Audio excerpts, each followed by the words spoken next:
నిజామాబాద్ జిల్లా వేల్పూరు మండలం అంసాపూర్లో దారుణం చోటు చేసుకుంది. ఏకంగా బ్యాంక్ మేనేజర్నే గన్తో బెదిరించారు సర్పంచ్.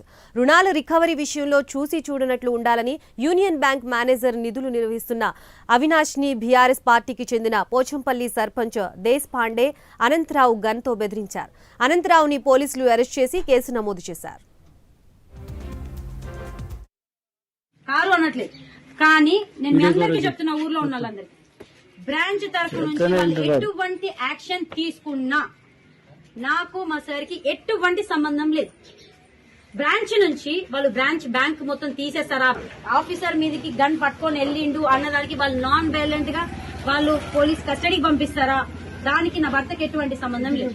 ఎందుకంటే నా భర్త 56 years ఉన్నాడు. మేము ఏదో సర్వీస్ చేసిండు, రేపు ఇప్పుడు రిటైర్డ్ అవుతాడని కాదు, 30 సంవత్సరాలు మేము చెయ్యాలి ఇక్కడ సర్వీస్. ఇక్కడ కాదు, ఇంకొక దగ్గర చేస్తాం. మాకు థ్రెట్ రాదు అన్నదైతే గ్యారంటీ లేదు. మేము బ్రాంచ్ నుంచి చెప్తున్నా, బ్రాంచ్ నుంచి మేము కూడా ఆయన ఇప్పటిదాకా ఎప్పుడు ఆయన మాకు శత్రువు కాదు, దుష్మన్ కాదు. మా అందరికి ఇంతకు ముందు ఏదో పని చేసినోడే.